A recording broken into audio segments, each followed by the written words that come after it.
যে সমস্ত mob violence হচ্ছে সেগুলি বন্ধ করে মানুষের জীবনে শান্তি নিরাপত্তা নিশ্চিত করতে হবে।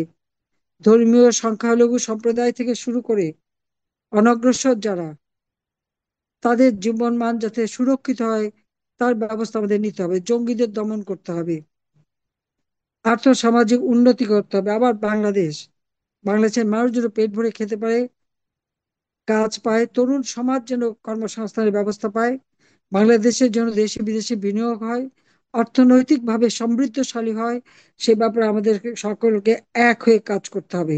এবং যারা আজকে হত্যাকাণ্ডের সঙ্গে জড়িত, এই মব সন্ত্রাস করে সমস্ত ধ্বংসস্তূপে পরিণত করেছে, যেগুলি ঘর বাড়ি, যে সমস্ত প্রতিষ্ঠান ভাঙাচোরা বা ক্ষতিগ্রস্ত করেছে, প্রত্যেকটার তদন্ত এবং বিচার করতে হবে।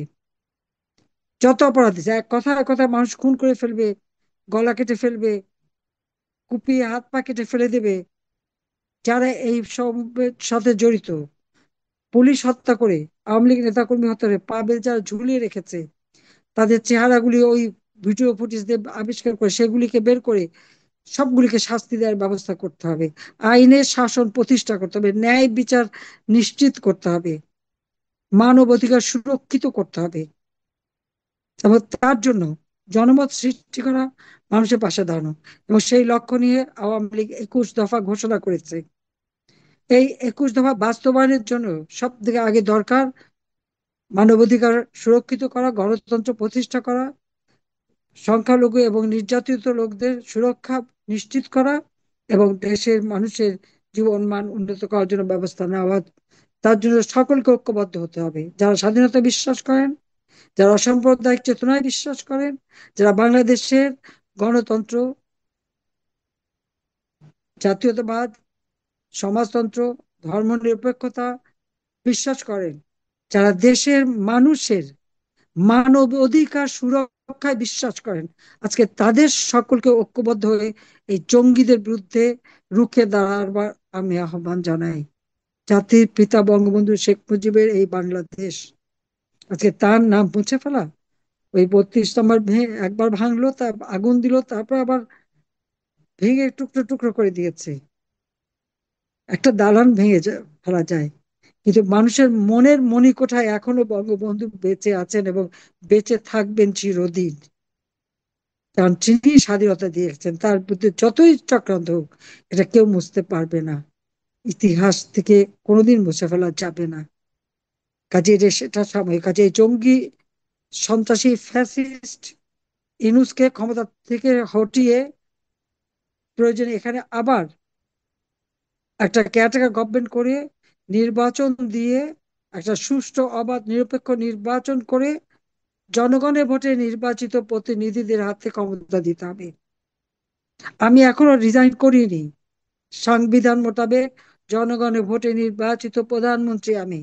তারপর আমি বলবো, জনগণ যা চাবে তাই হবে। যদি নির্বাচন চাই ওইভাবেই নির্বাচন হবে, আমার ক্ষমতার দরকার নেই। কিন্তু দেশের মানুষের শান্তি চাই, নিরাপত্তা চাই, দেশের মানুষের উন্নতি চাই, দেশের মানুষের ভাগ্য পরিবর্তন করে বাংলাদেশকে আবার, এখন যে জঙ্গি রাষ্ট্র হিসেবে বাংলাদেশের যে বদনাম এই ডক্টর মোহাম্মদ ইউনূস করে দিয়ে গেল, সেখান থেকে বাংলাদেশের মানুষের মান সম্মান ফিরিয়ে এনে আবার বিশ্ব দরবারে বাংলাদেশ যেন, প্রত্যেকটা মানুষ যেন মাথা উঁচু করে চলতে পারে, সেটাই আমি দেখতে চাই, সেটা আমি করতে চাই। জনগণ ভোট দিলে আছি, না দিলে নাই। কিন্তু আওয়ামী লীগের নিবন্ধন বাতিল করে দেবে, আওয়ামী লীগের সমস্ত কার্যক্রম স্থগিত করে দিবে, আওয়ামী লীগ নিষিদ্ধ করবে, ছাত্রলীগ নিষিদ্ধ করবে। যে ছাত্রলীগ মাতৃভাষা প্রতিষ্ঠা আন্দোলন করেছে, মুক্তিযুদ্ধে সংগ্রাম করেছে, যে আওয়ামী লীগ 1949 সালে প্রতিষ্ঠা লগ্ন থেকে দেশের মানুষের ভাগ্য পরিবর্তনের কাজ করেছে, সেই আওয়ামী লীগকে শেষ করে দেওয়া এত সহজ না। কাজে তার জন্য আমি বলবো, দেশের গণতন্ত্রকামী সকল মানুষকে এক হওয়ার আহ্বান জানাচ্ছি আমি, যে ফ্যাসিস্টকে হটিয়ে আসুন, আমরা বাংলাদেশের মানুষের অধিকার সুরক্ষিত করি। আজকের দিনে জাতির পিতা বঙ্গবন্ধু শেখ মুজিবের কাছে এটাই আমাদের প্রতিজ্ঞা, যে তার বাংলাদেশকে আমরা ধ্বংস হতে দেব না,